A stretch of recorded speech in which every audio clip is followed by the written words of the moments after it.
Now, I know a lot of people wanted to see the Lions in the NFC champion or in the Super Bowl, and I think a lot of people also wanted to see the Ravens go to the Super Bowl just to kind of have some different flavor in the Super Bowl rather than Chiefs 49ers.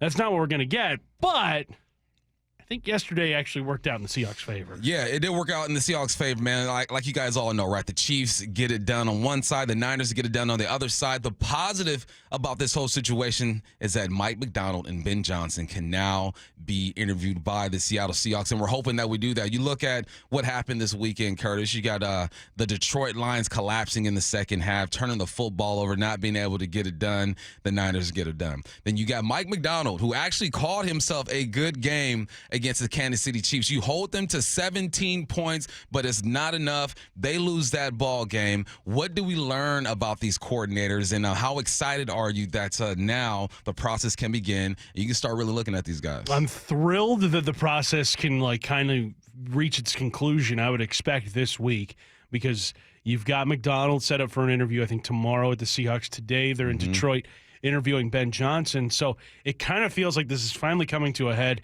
after all these weeks of speculation. We're getting closer and closer to a decision to finally being made.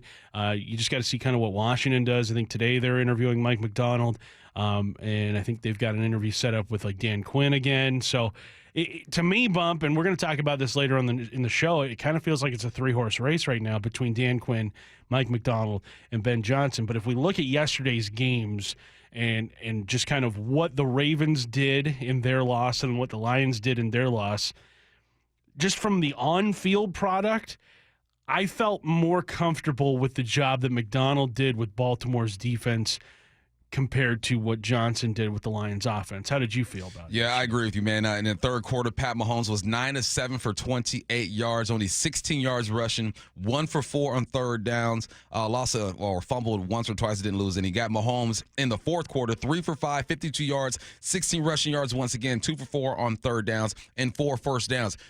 I watched this game, and I'm watching Pat Mahomes do what he does, and I'm looking at this Baltimore Ravens defense, and I go, they are doing enough. They started this game hot, right? The Ravens come out 3-and-out, but then Kansas City gets the ball. They go 10 plays, 86 yards for a touchdown. Ravens respond, and then Kansas City gets the football again and scores, and then the Ravens fumble. And I'm thinking to myself, I go, here it goes. Snowball effect. Kansas City's going to keep this thing rolling, and the Ravens aren't going to be able to respond, but that is not what happened, man. You get to that second half, and this Ravens defense looked good. They forced Pat Mahomes to be a game manager. I don't know if they forced it or if Andy Reid just said, we're just going to do enough to win this game because we don't feel like this offense is clicking. We don't feel like Lamar Jackson is playing his best. We don't feel like Monken is calling a good game. And Monken, goodness gracious, 16 times you run the football. 16 times. You've averaged over 30 rush attempts per game. And for some reason, you do not run the football against the Kansas City Chiefs. I don't get it. Yeah, the Ravens'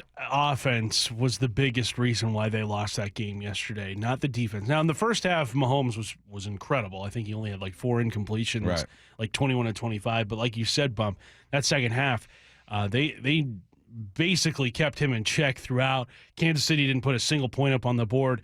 And what's something that we have always been wanting to see from the Seahawks, whether it be offensively or defensively, over the last probably 5 or 6 years that we just haven't seen consistently enough, and that's halftime adjustments. And the Ravens were able to make those in the second half to benefit their defense, which is the side of the ball that McDonald was in charge of. Whereas with the Lions offensively, they put up 24 points in that first half, up 24-7 at the break. Things were looking good. But then in the second half, they turned the ball over a lot. Now, I get that the receivers were dropping passes all over the place. Jahmyr Gibbs is fumbling the ball, but they only scored 7 points in that second half against the 49ers. So I'm looking at the tail of the tape between the two teams yesterday, between the Ravens and the Lions, and I come way more impressed with the effort that McDonald's defense had.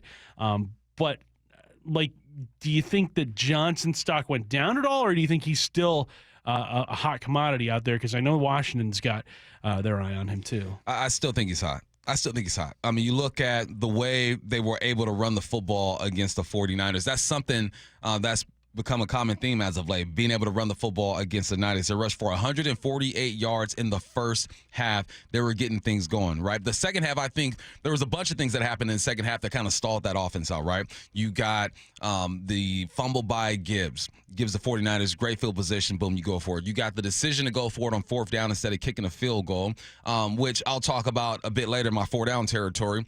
So it kind of put them behind a little bit. They were forced to press a bit, and then you look at the numbers when it comes to the 49ers, man.